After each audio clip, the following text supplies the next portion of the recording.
All right, part 2. So, as I was saying, I decided to get the 7-string. Now, when that came in, so did this thing. So, at the Arts Music Store, that came in, as well as the little Allen key and the truss rod came in with the bag, which it comes with, and a PRS sticker, which I didn't get a PRS sticker with the 7-string, I don't think. Well, it's not a sticker. Register your guitar. Oh, okay, this is telling you to for warranty stuff. Okay, so that's what it looks. And anyway, so this was in. And I've been watching Mark Holcomb, you know, kind of shop his guitar to us, kind of like, hey, you know, buy my guitar because it's really awesome. I play them live. And, you know, the only difference between his guitars that he plays live, he doesn't take his core models on the road. He takes these things on the road. These exact guitars. The only difference is he may have changed the volumes, which I believe this is now the volumes that are push-pull pot, tone, volume, and tone switches that he likes these smaller ones. So maybe the previous generation, I didn't look at it enough, might have different knobs on it. But that's the only difference. And he has locking tuners. That's the only difference. Other than that, you got what he got. Minus the tuner. And Gazoo. What's up, Gazoo? What's up? He's like, why are you making so much noise? I only got 23 hours of sleep last night. You're keeping me up. Anyway, so this guitar, okay, is a little unique. One thing I forgot to mention in the first video, I went over the specs. So your 24, we'll recap. Mahogany body, maple, quilted maple Holcomb burst on the top, 25.5 scale, 24 fret, beautiful fret work on this, binded neck, maple neck, ebony fingerboard, really nice ebony fingerboard on this one.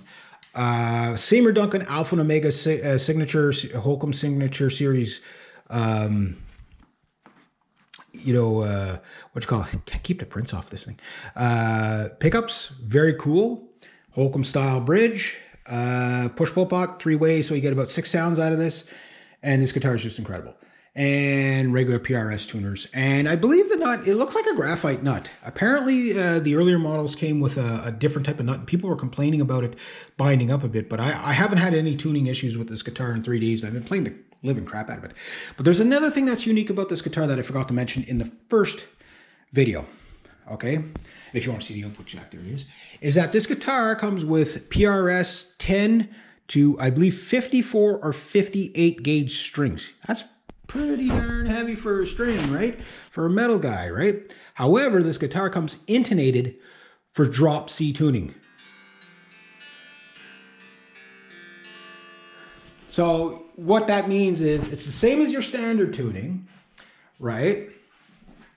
And except for it's like tuning your guitar instead of right here, you took this whole step here and tuned your guitar down here.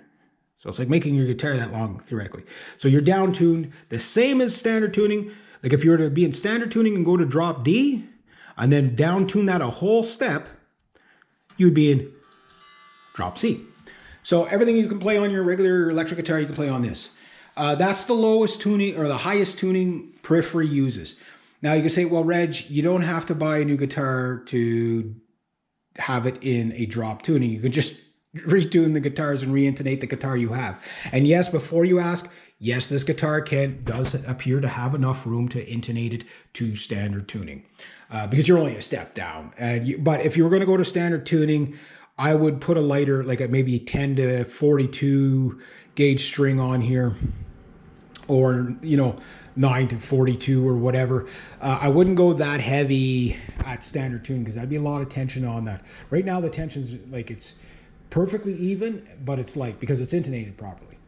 And I do want a guitar that I can leave in drop tunings. You know, like I have enough guitars now that I can leave all the other ones in standard tuning, and this one going drop tuning. Back in the 90s, back in my rock and roll dig days, back when I was touring the bars.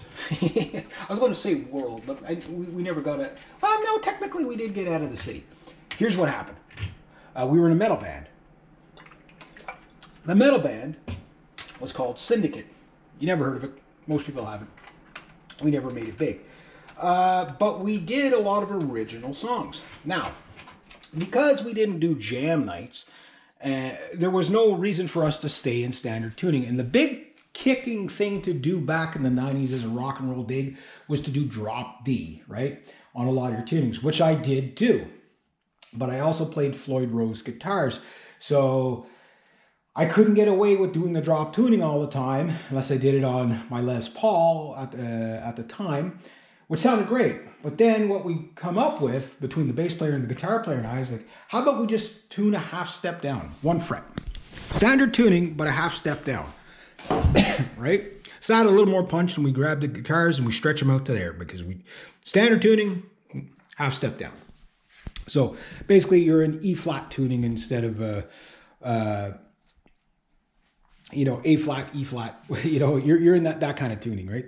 So what you get is a punchier sounding guitar. So drop tunings are really, really cool, right?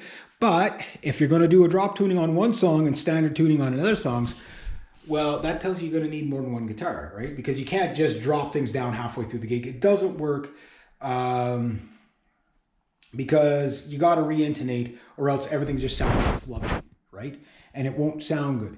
So this guitar, what sold me on this guitar was, again, pretty much the 7-string, because the recipe of that 7-string is pretty much the same recipe as that. Everything's the same, although you do notice a slight difference in output. These are high output pickups, but they're not quite as high output because there's 1 string less. You don't have as much pickup there. Like that's your pickup size, okay? So now you got a pickup on the 7-string. That's, like that much difference, right? So you got extra volume coming out of that for sure. And like I say, I love that. I love the 7-string and standard tuning. Yes, I will do drop tunings with it, but this comes set up, ready to go. Is that a selling point? For most people, probably not, because one of the things when you do buy this guitar, depending on the shop, is what'll happen is they'll ask you, do you want it in standard tuning or do you want it in the recommended PRS Mark Holcomb drop C tuning? And everybody is like, whenever they said they tuned this guitar up because this guitar was on the floor, and they did tune this guitar up with the strings that were on it to about half step low, basically what I used to tune to in the 90s. And they said they had no problems with it. But if you did that, left that like that for long periods of time, you might notice that's a lot of tension on your neck. So you really have to intonate for what you're going to be in. So that said, this is intonated lower. That's not a big deal. I could do that myself. This guitar will stay in drop C tuning. So unfortunately, I will not be playing this guitar for you guys, which you will get to hear, don't worry.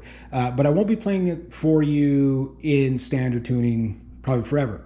Because let's say magically I get the newer Mark Holcomb guitar, which with the blue, which I think is really incredible as well. That one, I'll play it for maybe about a week in the drop C, and then I'll change the strings and I will re-intonate it for standard tuning. So I have one in standard tuning, one in the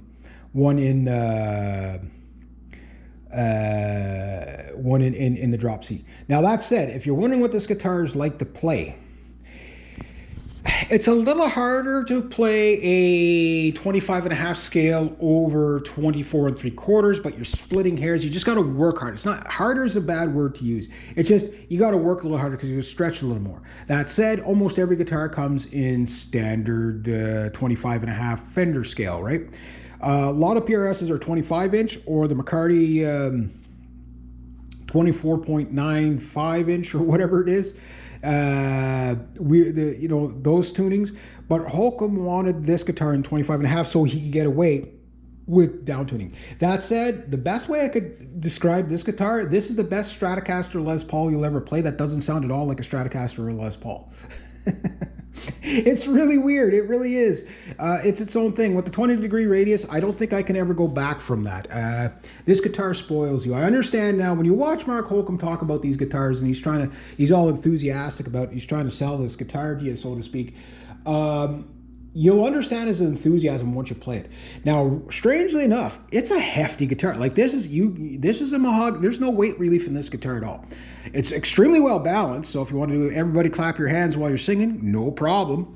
The other thing, what I like about PRS is, again, PRS, like I said in the last time, they're kind of a love them, hate it. Well, not love them, hate it, but it was a don't meet your heroes kind of thing because the core models, as much as I like them, they're classic sounding guitars and they don't appeal to me. This appeals to me because this is really modern sounding. But you see how straight the strings come off of that? It's opposite of Gibson. Like the Gibson would be going out like this. Well, you don't seem to get any tuning issues because you got straight string pull, right? So that's very well designed. The balance is very well designed. This guitar feels heavier. It feels like I'm playing a guitar with no neck on it, where this guitar, I'm sure it has to be heavier. But because the neck is heavier, it seems like the body doesn't seem as heavy. So, but then again, mahogany can be funny like that sometimes. Sometimes you get one mahogany guitar that's really heavy and one that's not too bad. So I don't know which guitar is heavier, but that, like, same thing with that. The neck, it's not neck heavy. So that means you're not holding up the guitar while you're playing it, which is a really nice thing because it's less struggling with the guitar. You don't realize how much you struggle with a guitar until you have a guitar that you don't struggle with. It's always not what's there, it's what's not there. But as far as the neck width, it feels like a standard PRS neck width. What about the actual neck itself? Like, that is a chunk of neck there. I'm not going to lie to you. That feels more thick like a Les Paul or a thin Stratocaster. It's not your Ibanez Wizard neck. So, okay, that's it. I don't want it. No, you do. And you want to know why? Well, I'll tell you in the next video.